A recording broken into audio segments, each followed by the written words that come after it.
What's going on, fellas? It's GMB back with a new video here. Today we're going to be turning on the film and talking about some running backs. All right, super excited. We're going to dive into a little bit of film, talk about some guys, and just see what these guys are excited about. And here's some of the guys we're going to be talking about. Feel free to skip over to some of the guys that you want to see. But to start off, fellas, let's get into James Cook. Okay. James Cook has been on a tear in the first 3 weeks, and one of the reasons why is because the Bills' offensive line has been great. Okay, right now you're going to see them in a 12 personnel, got two tight ends on the field. Then Josh motions in Kincaid to kind of run a little split zone. He comes across the field to lay the block, so the whole offensive line is shifting to the bottom of the screen. James Cook's going to bounce it out left and watch what he does, man. I mean, it's special. Hits the hole, hits a cut, and I mean, it's just beautiful to see James Cook. We're going to see this from the end zone view here. But look, I mean, he is directly in the middle of the field right now, right where the ball was snapped, and he knows there's nothing right. Maybe there's a little gap there, but James Cook is fast. He's twitchy. He's going to bust it out left, hit that hole in between that corner and that linebacker. He explodes. Look at this. I love this part, though. He's protecting the football, man. Protecting the football. Um, but one thing you're gonna see a lot in this video, a lot of tight ends on the field, a lot of two tight end sets. The 11, the 12, the 13 personnel, it's taken over in the NFL. But here we're gonna see a pitch left to James Cook, and if this looks like this is Le'Veon Bell, the patience in this run is beautiful. Just a little bounce left. Well, he just slowly and then explodes up the field. Man, let me rewind that for you fellas, man, just in case you missed it. But watch the patience. I mean, it's a little stutter step, boom, follows that tight end, Jackson Hayes, late round draft pick out of Georgia Tech, who's been balling for my Bills, man. And now we're gonna get into the rookie, the sensation, the questionable. Did he not beat his girlfriend? Drop it in the comments. Let me know what you think about it. But here you're going to see a little outside zone. He's going to have a one-on-one opportunity with the linebacker, and he's just going to beat him. Or maybe it's the nickel guy. But it's just a nice run, and then you see he at the end of this play he goes towards the middle of the field. He wants that contact. He wants those extra yards. So watch this little cut. He's gonna bounce to the right on our screen. Boom! What a cut! Goes right into the field, man. That's why the Browns drafted him. He's got that twitchiness. He's got that it factor, man. And um, next guy we're getting into is Jordan Mason. Shout out Jordan Mason. 16 carries, 120 yards, touchdown, maybe two touchdowns. Um, I meant to add one more play of his in this film, but somehow GMB missed it. But we're just gonna see a little pitch to the left on our screen here, and he hits the one hole. He trips, but he like you see him get excited at the end. Like it's gonna be fun watching him in this backfield with no Aaron Jones the next couple of weeks. Gonna be fun watching Carson Wentz sling the rock as well. They have a big game this week. I forget who they play, but I know it is it's going to be a great matchup. So let's watch this little pitch to the left. Let's see what Mason sees here. All right. So we're going to pause it. So the one thing you can't see on this field is um, the wide receiver in the corner on the left side of the screen here. That's off of it. The corner beats him, so he takes that far outside run. So Mason can't just bounce all the way out and go towards the sideline because that corner beat that wide receiver. So he takes the vision. He takes a step. He makes a cut. Look at this. Look at this little lane here. And he's gonna fill that lane. Oh my God. Jordan Mason, man. You can see him. Look at him. He gets fucking excited, man. Oh, now we're getting into the big guy. Mr. Scatabo, Mr. New York, the new Italian, the new Tommy DeVito, just the guy that the Giants are going to rally behind and sell tickets for. Um, they're pretty good at doing that, and I think Scatabo is fun to watch. We're going to see some good plays of his. We're going to see one bad play. But the one thing you just notice when he's on the field is he is noticeably small. Like he looks funny when he runs, but I mean, he loves the contact. Like he's just a fun guy to see here. But basically, you just see the Giants. They got five up front, got a tight end on the left side, super basic front by the Chiefs, five man on top, or five down linemen there, and you got Nick Bolton at the linebacker right there. So I mean, it's just 6 on 6 basic scheme. Each guy be in charge of a guy, and watch Cam Scatabo. Nick Bolton plays a great fucking play. He's patient, makes the read, bounces all the way out to the left. The Giants O linemen are fucking blind, okay? But Cam Scatabo wants that shit. He eats it. Oh my god! Like he fully came to a stop and then hit that's a power forward esque spin move, man. Watch the spin move. I mean, this is something Tim Duncan. Timmy, oh, come on, gets up the field, picks up his ankles, looks like a fucking jackrabbit, man. I mean, and then all right, this is his bad play of the day. We're just gonna see it at the end here, but this is not what you're hoping for when you're Cam Scatabo. My main concern with him is when he gets to the line of scrimmage, he doesn't have a lot of speed, or if he doesn't, like it just takes him a while to get speed in order for him to make that contact. Like Derrick Henry is running like 11 miles an hour on average when he gets to the line of scrimmage or something ridiculous they said in the Sunday Night Football, and Gibbs is like 11 and a half. There's no way Cam Scatterbo is over like 8 miles an hour. We can fact check. Someone fact check me in the comments, but he's just slow. And here you're going to see Nick Bolton come on a little blitz. They're running a 4-3, showing a little something. The Chiefs are a big disguised team. And Cam Scatterbo just makes the wrong read. He gets the ball here. He has the ball. And, I mean, before the play even starts, he is right in front of Nick Bolton. He sees Nick Bolton, and he decides to run straight into Nick Bolton. Um, I'm not saying that he had anything on this side of the field. I mean, they all just fucking blow. Excuse me, but that's also the worst possible place you could go, and not a great rep from Cam Scatterbo. But this next play, we're gonna see his touchdown. Okay, got a little single back look. Got Bellinger or Theo Johnson there in the tight end position, and just gonna be a nice little run here by Cam Scatterbo. It's going to be a zone split read, so this tight end, as we see on the bottom left side of the screen, he's going to come shoot across over here and block, and Cam Scatterbo is going to jump up into this middle. So this tight end coming to block over here just allows this O-line to focus all the way over here get these big guys on the big guys and get this tight end on an edge guy or a vulnerable guy. So let's watch Scatterbo here. He makes a great cut in the middle of this play. Look at this. He sees the hole right away. He sees it. He's head on. He gets down this field.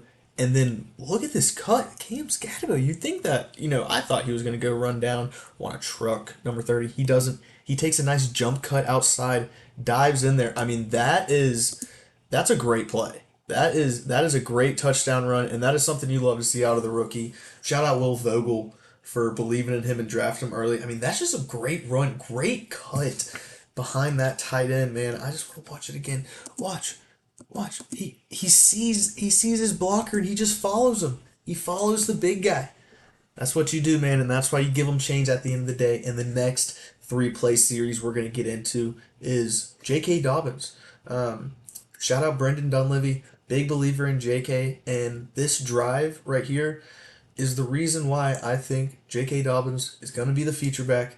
He's going to be the lead guy. I think R.J. Harvey is talented, but J.K. is still a great, solid running back. He can pass block. He doesn't fumble, and as long as he can do those two things well this year and continue playing well and running the ball well, he's going to start. So you're going to see no tight ends here for the first time all video, and you're just going to have Broncos 5-man up front, just being beast out there, okay? And you're going to see this a lot out of the Broncos because they trust that offensive line. So you got basic blocking coverages here or shifts, and Dobbins is just going to run a little inside zone. So let's see.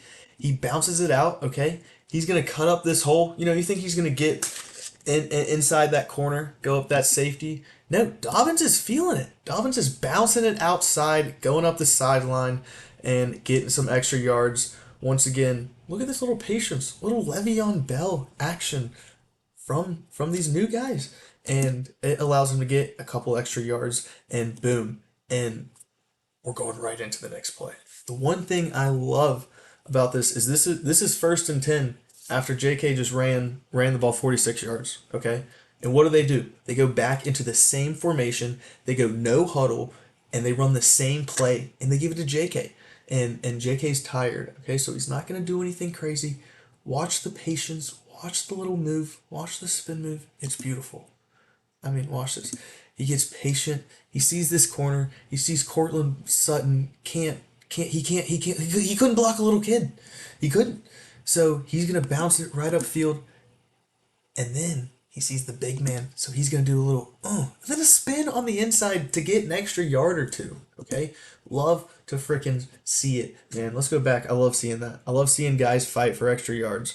Look at this. He doesn't have to do this. He doesn't have to do this. He could very well just eat that tackle. No, he does a little spin move, a beautiful spin move. I mean, this safety comes out of nowhere. This is a little guy hiding behind these big guys here. He comes out of nowhere, and Dobbins still able to be reactive, and his instincts lead him to do this little spin move, and boom, 6 yard gain. And then guess what?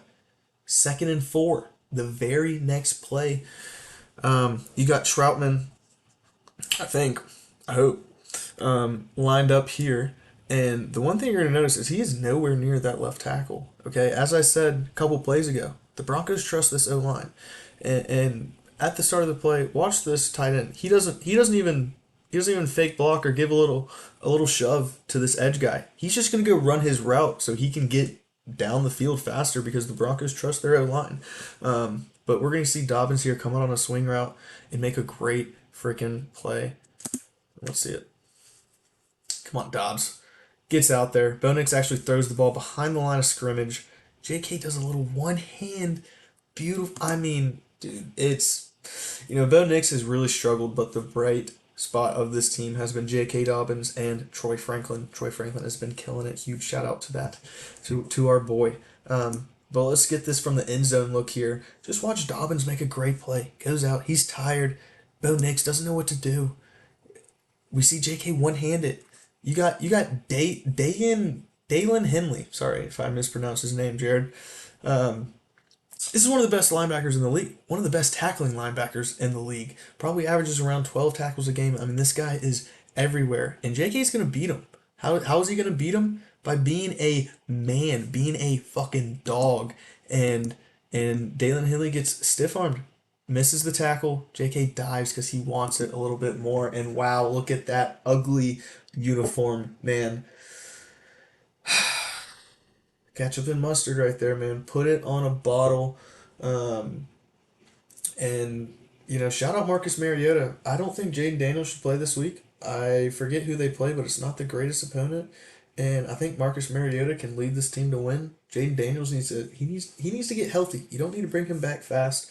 They have a tough schedule, long season ahead, so we'll see what happens when we get into that. But huge shout out to Jeremy McNichols. We're gonna see a 60-yard touchdown out of the guy, which is a huge help in the blowout win for the Commanders. And we're gonna see McNichols right here do a little inside zone. And this running back here is going to come and block Max Crosby while this offensive line shifts all the way to this side over here, and this tight end gets active in here as well. Most importantly, I want y'all to watch Max Crosby at the end of this play. This should have been a 5-yard gain. It should have been, but overrated Mr. Max Crosby, one of the most overrated players in the NFL in my mind. I mean, I get it. He's talented. Shut up. Shut up and go over 500. Do something. I don't care about garbage time sacks. I don't care. I just don't care. Make some plays, and this is a play you got to make. And this is a big play in a game. So let's watch. McNichols is just gonna take the running back, take the ball, makes a couple bounces. The running back completely misses Max Crosby. So Max Crosby is free. He's running around. Look at Max. Look at Max standing up straight in no man's land. McNichols has got 3 Raiders on him. Okay, Christian Wilkins would have had this guy down, by the way. Um, shout out, freaky man. But if he's freaky and he's good at football, who cares? Give him the money to play. Side note: Max Crosby in no man's land. McNichols is gonna break the tackle. Crosby is there. He arm tackles him. Little boy, and McNichols is gonna bust it out. He's gonna beat the Raiders defense, and he fucking legs it out. Love to see it, man. And there we see it. We see Indiana Jones. We see the light blue, or the darker blue than the Titans. But wow, how about shout out to the Colts, man? Shout out Danny Dimes. Really excited to see how his season pans out. But being Danny Dimes and having Jonathan Taylor, that makes his life so much easier. And we're gonna see a little I form look. You got Mo Alley Cox here, the tight end on the left side of your screen, and you're gonna have Tyler Warren lined up in fullback. They've done this a couple times now. They run a beautiful play where he went through this line here and did like a little out, past the first down. Beautiful play. But we're gonna see JT go. I think it's actually the C gap because this O line shifts over here, but he's just gonna follow Warren, and then he's gonna get an open space. But let's watch JT. Takes the ball, follows Warren, makes a cut, beautiful, and he's breaking these tackles, man. JT, he looks healthy, and you love to see it. Who doesn't love to see it? So let's see what he sees here. JT's gonna get the ball, and he's gonna see his O line getting in the work, doing exactly what they want. He got the D line bunched into one spot. Everyone's going inside to one spot, and you got Warren free on this linebacker here, and all he's got to do is do his job, get in front of that guy, and JT's got room to work with and safeties to beat. So JT makes that cut. Warren, he does the minimal thing he has to do is just put a body on him, and JT's going to make a move because he's that good of a running back, and he runs up the field, does a little jiggity, jaggedy, waggity, spinny. Get up the field, JT. And you just love to see it. Hey! But yeah, fellas, that's gonna do it for that video. If you stayed till the end, drop a Wednesday emoji, drop a good day, and yeah, until next time.